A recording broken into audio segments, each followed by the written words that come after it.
Bonjour, alors dans cette vidéo, on va voir un élément qui est très problématique, généralement pour les personnes qui vont débuter avec QuickBooks en ligne.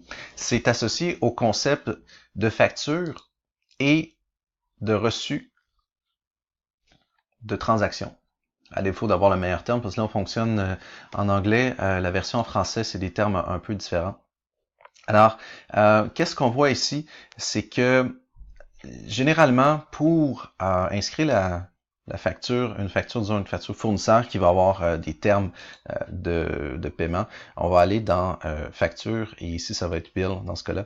Ça c'est vraiment assez standard comme format. On va comme inscrire l'information relativement au fournisseur.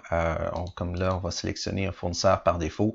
Euh, qui est pour la compagnie, ça importe peu, c'est une compagnie démo. Alors, on va avoir les termes de paiement, disons 15 jours, on dit c'est le 24 mai. Alors, 15 jours plus tard, on est en juin, on va avoir la facture avec le numéro, dans ce cas-là, fictif, le 1, 2, 3, 4, 5, 6. On va choisir un numéro de compte, dans ce cas-là, un compte de dépense, on va dire c'est une dépense de bureau, avec un montant X de 100 $, avec la TPS applicable sur le territoire. Dans le cas du Québec, c'est la TPS TVQ. Dans ce cas-là, le démo est basé sur une version qui est en Ontario, alors c'est la taxe HST qui va être applicable. Alors ici, qu'est-ce qui va se passer? C'est que cette transaction-là va aller contre les comptes à payer.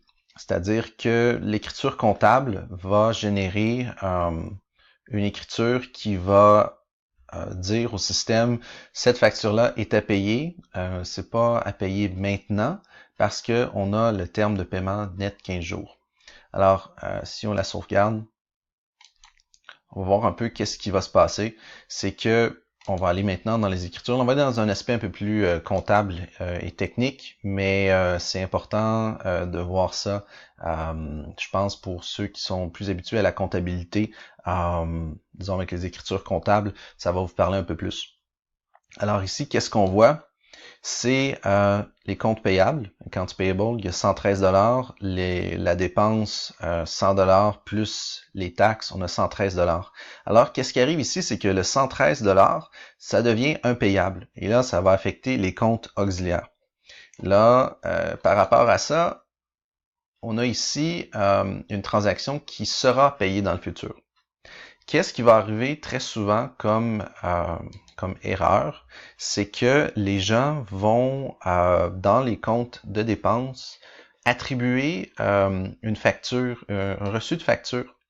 Ils vont pas rentrer la facture, celle qui a des termes de crédit, mais ils vont aller directement dans la dépense. Et là, le problème de cette transaction-là, c'est que le concept de dépense, de relevé de dépense, c'est une dépense qui est immédiate. Donc, on va reprendre, disons, le même fournisseur. Ici, on voit qu'il y a un compte qui est affecté. Alors, il y a différents comptes qui peuvent être affectés. Et là, si on choisit le compte de banque et on dit que la date de paiement, c'est le 24, là, qu'est-ce qui va se passer? C'est que, là, je vais choisir un compte au hasard là, de dépenses, on va dire la publicité. On va refaire le même exercice, 100 $ avec les taxes, avec la taxe Ontario. Et bien sûr, on n'oublie pas le relevé. À remarquer aussi, toujours super important, mettez vos factures attachées ici pour qu'on garde une trace. Les deux éléments, là, le numéro de facture, puis aussi le document attaché ici pour permettre à votre comptable d'avoir une idée de qu'est-ce qui s'est passé cette opération-là et d'avoir une trace dans la documentation. Alors, ici, on va voir que la transaction, ça va être différent dans la manière que ça va se présenter. On va aller voir l'écriture comptable maintenant. Et si vous avez suivi le raisonnement, la transaction va aller s'affecter directement sur le compte. Alors, il n'y a pas eu de crédit, dans le fond, par rapport au terme de paiement. Ça a été vraiment un paiement qui a été effectué sur le moment. Alors là, on voit que la dépense est de 113 immédiatement dans le compte de banque. Alors tout ça, ça a comme effet que dans la comptabilité, le système a compris, voici une transaction qui est passée dans le compte de banque le 24 mai et cette transaction-là n'a pas de terme de paiement. Et l'erreur qui va se produire, c'est exactement ça. C'est que les gens, quand ils vont inscrire leur facture, leurs dépenses, et qu'ils vont aller dans la section banque, on va voir un peu plus loin, c'est quoi le concept de ça.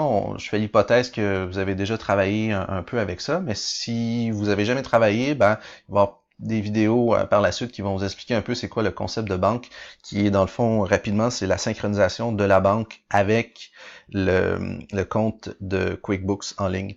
Alors, qu'est-ce qui va se passer ici comme erreur, pour revenir au point précédent?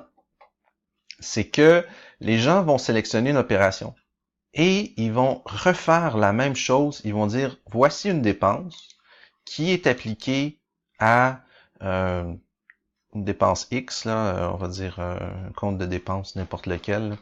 Il y en a plusieurs. Là. On avait choisi, disons, pour les assurances. L'assurance, c'est pas très, très bon exemple parce que des fois, c'est des paiements récurrents, on va dire encore la publicité. Alors, ils vont choisir publicité. Ils vont choisir la TPS, TVQ, dans ce cas-là, la HST applicable. Puis, ils vont inscrire cette transaction-là.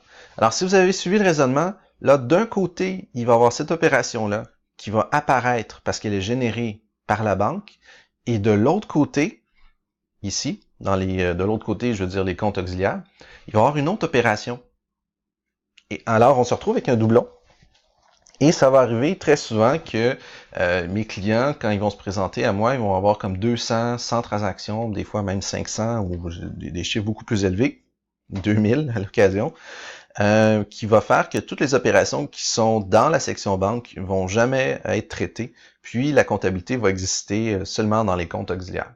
Alors ça, c'est un très gros problème qui peut être réglé très rapidement en comprenant le concept de la banque, du concept de dépense associé à une facture versus un reçu de paiement. Alors voilà, et dans les autres vidéos, je vais aborder le sujet, en fait le prochain vidéo va aborder le sujet de la banque et de la carte de crédit et comment tout ça fonctionne pour vraiment mieux saisir la notion de synchronisation. Merci.